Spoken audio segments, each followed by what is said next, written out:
चक्क तुला मी तुझं पीठ करेल असा म्हणणारा एक स्वामी सेवेकरी ताईचा नवरा. एकदम साधी सिंपल भोळी भाबडी ती ताई. नवरा कंडक्टर, नोकरीवाला आणि तो व्यक्ती व्यसनामध्ये का म्हटला? कारण की ती ताई नेहमी स्वामींची सेवा करते. आणि तो व्यक्ती चक्क महाराजांना चॅलेंज करून सांगतो की मी तुला चॅलेंज करतो. अरे तू कसला देव? आमच्या घरामध्ये तुला कोणीच मानत नाही.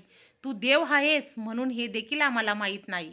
तरी पण माझी बायको तुझी इतकी सेवा करते. ती तुझ्याकडं एकच प्रश्न आहे तिचा, ती ते मागते आणि तू ते देखील देऊ शकत नाही. मी तुला आज चॅलेंज करतो. तू जर आमचं जे प्रॉब्लेम आहे तो प्रॉब्लेम जर तू सॉल्व नाही केला तर मी चक्क तुला गिरणीमध्ये टाकून तुझं पीठ करेल, असं तो व्यक्ती डायरेक्ट महाराजांना म्हणजे स्वामी समर्थांना म्हटला. आपल्याला ऐकल्यावर देखील मनाला किती काटे येतात. आणि ती ताईंनी महाराजांची माफी मागितली आणि म्हटल्या की महाराज त्यांनी वेषणामध्ये असं म्हटलं आहे. त्यांच्या मनामध्ये तुमच्या विरुद्ध काहीच नाही, तू त्यांना काहीच हानी होऊ नको देऊस. अशी कहाणी जेव्हा ती ताई माझ्यासोबत शेअर करायला आली तर मला देखील वाटलं की माझ्या सर्व यूट्यूबच्या मित्रांसोबत ही कहाणी शेअर करावी. म्हणून मी स्वतः त्या ताईंना विनंती करून त्यांचा अनुभव तुमच्यापर्यंत घेऊन आलेले आहे. व्हिडिओ थोडा मोठा होणार आहे म्हणून व्हिडिओला स्किप न करता व्हिडिओ पूर्ण बघा आणि ताईंचा अनुभव ऐकून घ्या. अशक्य गोष्टी शक्य करून दाखवणारे आपले समर्थ. चला तर मग आता आपण व्हिडिओला सुरुवात करूयात स्वतः त्या ताईच्या तोंडाने. त्यांच्या मुखाने हा अनुभव आपण ऐकून घेऊया. मी स्वामी सेवेमध्ये केव्हा आली? हे स्वामी समर्थ आहे. म्हणजे 2021 मध्ये मी स्वामी सेवेत लागली आहे. आणि मला असं सेवेबद्दल काहीच माहिती नव्हतं. स्वामी त्या कसं आहे काय आहे काहीच माहिती नव्हतं. पण मी अशी सुरुवात केली की 2022 मध्ये माझे मिस्टर एवढे ड्रिंक करायचे मी एवढी घाबरली होती. काय करू असंच कळत नव्हतं. इथे पण असं सप्ताह चालू होता. तिथे मी बसली नव्हती. खूप इच्छा असायची बसायची, पण घरामध्ये खूप भांडण व्हायचे, चिडचिड व्हायची, नॉनव्हेज आणायची करे, त्यामुळे मला काही जमलं नाही बाराने बसायला. पण असंच मी दुपारच्या वेळी त्या दिवशी रात्री एवढं घडलं की त्यांनी एवढं ड्रिंक करून आले, एवढी मुलांना मला हाणमार केली. त्या दिवशी स्वामीपुढे एवढी मी रडली की मला काय करू असंच कळत नव्हतं. कुठून माझी बुद्धी आली मनामध्ये. मी तिथे गेले केंद्रामध्ये दुपारी. तिथे एक ताई होत्या, त्यांनी मला सांगितलं म्हणे तुम्ही इथून पुढे पण म्हणे बसू शकता म्हणे. तेव्हा बघा नवनाथ पारायण चालू होतं आणि गुरुचरित्र पण नव्हतं, नवनाथ पारायण चालू होतं तेव्हा. आणि मग तिथून पुढे बसली. पण म्हणतात ना नियम पाळा हे करा, तर माझे काहीच नियम पाळले गेले नव्हते. ते संबंध वगैरे रोज चालू राहायचे. ड्रिंक करायचे, काय ऐकत नव्हते, सगळं चालू राहायचं. नॉनव्हेज बी घरात रोज आणायचे, बनवून द्यायची, पण मी खात नव्हती, सगळं व्हायचं. तेव्हापासून मग मला सांगितलं ताई तुम्ही सेवा घ्या म्हणते. ताईंनी सांगितलं 40 दिवसाची मी सेवा घेतली आणि ती 40 दिवसात मी पूर्ण करेल. त्या सेवेमध्ये असं सांगितलं होतं की अभिषेक करा 40 दिवसाचा आणि नित्यसेवा 3 अध्याय 11 माळे जप करा, ते पंचमाळ्यातनं हे करा म्हणे तुम्ही. तर ते मी एवढं मनापासून केलं. मग महाराजांना मी एवढी विनंती केली की स्वामी महाराज 40 दिवसात माझा प्रश्न सुटला ना, मी नित्यसेवा कधीच सोडणार नाही, कधी तुमच्यापासून लांब जाणार नाही. तर महाराजांनी माझी प्रार्थना ऐकली. 40 दिवसामध्येच माझी सेवा पूर्ण झाली. आणि ती सेवा अशी होती की 4 वाजता उठून मी करायची. त्यावेळेस मी कशी रात्र जागायची, 12-1 वाजेपर्यंत मला त्रास द्यायचे करायचे. पण महाराज कसे उठवायचे, कसे काय करायचे मला पण समजत नव्हतं. माझी मुलं होती त्यावेळी, सासरे पण आले होते. सगळ्यांचं एवढं आवरून 4 वाजता उठून करत होती सेवा. महाराज म्हणून करून गेली 6 वाजेपर्यंत पूर्ण होऊन जायची माझी सेवा आठवत ना. तर महाराजांनी मला स्वतःहून ते उठवायचे. मग घाबरं व्हायचं, कसं करू मी, काय करू मी. महाराजांनी स्वतःहून मला उठवलं आणि करून घेतली माझ्याकडून सेवा. आणि 40 दिवस व्हायला पूर्ण किती 7 किंवा 8 दिवस बाकी असतील. तर माझ्या नवऱ्याने व्यसन सोडलं आणि सगळं काही ठीक झालं. तिथून पुढे मी स्वामी सेवेत लागली आणि आता चालू आहे 2025. त्यामध्ये मला ह्या सप्ताहाच्या काळामध्ये पण खूप अनुभव आला. पहिलं पारायण गुरुचरित्र पारायण मी बसली होती. माझ्याकडून 2 किंवा 3च दिवस घडले असेल, पण माझ्या त्या मुलींनी पूर्ण केलं ते पारायण. त्यामध्ये मला असा प्रॉब्लेम आला की मी करू शकत नव्हते, तर माझ्या मुलीने पूर्ण केलं. त्याच्यामध्ये तिचा पण नंबर आला, तिला ड्रेस काय भेटला होता म्हणजे केंद्रामध्ये आणि तो पण दिला त्यांनी. आणि तिचं पण ती तर खूप लहान होती तेव्हा, 3 वर्ष 3रीलाच होते शाळेमध्ये. तिच्याकडून महाराजांनाही करून घेतलंय गुरुचरित्र पारायण. नियम वगैरे मी पाळले, तिने करून घेतले. नियम वगैरे काहीच नसतं ह्या 2025 मध्ये गुरुचरित्रामध्ये पण म्हणतात ना महाराज नियम पाळा, नियम वगैरे काही नसतं. त्याच्यामध्ये आभास खाल्ला होता. गुरुचरित्र पारायणमध्ये म्हणतात ना नियम पाळावा, पण नियमाचं असं काही नसतं. माझा अनुभव मी सांगते असं की की त्या दिवशी मी असं जाणार होते धुळ्याला आणि त्याच्यामध्ये म्हणता नियम पाळायला लागता. तर त्या दिवशी आदल्या दिवशी असे करून म्हणजे कोणवार होता तो सोमवारी रविवारी होता बघा तो रविवार. आणि त्या दिवशी त्यांनी एवढी ड्रीम करून आले की महाराजांना त्यांनी ही दिला काय म्हणतात त्यांनी संकल्प केला मी महाराजांना की माझी एवढी इच्छा 8 दिवसामध्ये पूर्ण होते स्वामी महाराज, मी तुमच्या अक्कलकोटला दर्शनाला पण येईल आणि माझा प्रश्न मार्गी लागून देईल. तर माझ्या पतीने ऐकलं आणि त्यांनी महाराजांना चॅलेंज केलं की खरं तू खरा असेल तर म्हणे माझी 7 तारखेपर्यंत बदली करून देशील. पण माझ्या मनात कुठं आलं की 7 तारखे नाही म्हटलं, मी सहज म्हणून गेली 11 तारखे 10 किंवा 11 मध्ये होऊन जाईल म्हटलं. तो शब्द खरा ठरला स्वामी महाराजांच्या कृपेने.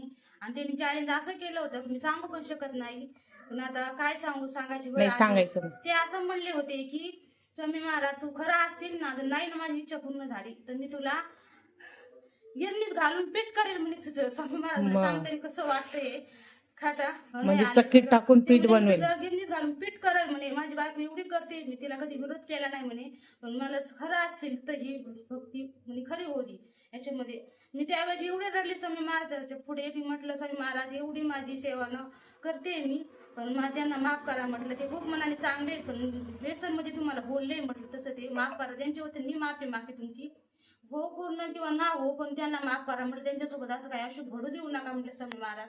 त्यांनी असं चॅलेंज केलं होतं.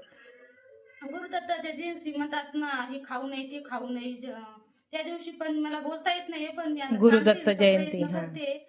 त्या दिवशी म्हणतात शाबू चालत नाही, हे चालत नाही, पण मी शाबू खाल्ला, महाराजांना नैवेद्य दाखवला आणि म्हणतात एक अन्न खाऊ, पण एक अन्न असं काही नाही. मी डाळ भात बी खाल्लं, त्याच्यामध्ये गहूचं अन्न खाल्लं, जे होईल जे भेटेल ते खाऊन घेतलं मी, असं काही नाही. महाराजांना पण ते दाखवलं आणि बदली होण्याचं असं चालू होतं. त्यांची व्यसनमुक्ती झाली आणि नंतर मग ते बंद झालं माझ्याकडून मागणं देवाकडचं. आणि नंतर मग बदलीसाठी मी नाणे करून राहिले महाराजांकडे, म्हणजे बदली हो द्या बदली हो द्या. या मागच्या वेळेस कारण बदलीसाठी एवढी थडफड करत होतो आम्ही, आमचे मुलं गावाकडे आणि मी ते असं माझं झालं की मुलांकडे राहू की नवऱ्याकडे थांबू असं झालं, कुठं राहू तेच कळत नव्हतं. एवढी बदलीसाठी थडफड. त्या दिवशी आम्ही पैसे भरण्यासाठी चाललो होतो धुळ्याला, तर महाराजांनी कुठून मला उतरवून दिलं आणि म्हणजे तळोजा नाक्यावरून उतरून आले वापस. तिथून मला म्हणे तू जा घरी, तुझं काही काम नाही म्हणे. मी आले, महाराजांना मनाच इच्छा केली स्वामी महाराज तुमचं ग्रंथ वाचण्यासाठी मला तुम्ही वापस पाठवलं म्हटलं. म्हणजे तर माझे काय पण म्हटलं होतं आज खाडा होईल असं वाटलं होतं मला, पण खाडा नाही झाला. मी घरी आले, घरी येऊन मला त्यांनी फोन करून सांगितलं की तू केंद्रात जाऊ नको म्हणे, आज साहेबांसोबत म्हणे आपण की सुट्टी मागितली होती, आम्ही दोघं चालू असं सांगितलंय आणि तो तुम्ही तिथेच राहता आमच्या केंद्राच्या पाठीमागे साहेब, आणि ते मध्ये बघतील तुला म्हणे ते, म्हणून तू जाऊ नको म्हणे. म्हटलं ठीक आहे म्हटलं चालेल. मी त्या दिवशी दिवसभर घरीच होती आणि दुसऱ्या दिवशी आलं किती काही ताईंनी मला विचारलं ताई तुम्ही काल का नव्हते आला, काल काय नव्हते आला. स्वामींचा महाराजांच्या पुढे म्हणतात ना खोटं बोला पण ते चांगल्यासाठी बोलतं माणूस. त्या दिवशी मी घरीच होते दिवसभर, आली नाही. 2 वेळेस ताईने विचारले मला, 2-3 वेळा 2-4 ताईंनी, पण मी सांगितलं म्हटलं ताई मी बाहेर गेली होती, धुळ्याला गेली होती, काय गेली त्या कशा ते सगळं विचारलं. पण कुठेतरी मनात वाटतं स्वामी महाराज तुमच्या दरबारात असून मी खोटं बोलतीये, पण म्हटलं दादा तुम्ही पाहून घे म्हटलं महाराज. पण त्या दिवशी कारण ते 20,000 रुपये घेऊन गेले बदलीसाठी भरायला, कारण एवढी तडफड करतो बदलीसाठी मुलांसाठी आम्ही केव्हा जाईल गावाला असं चालू होतं.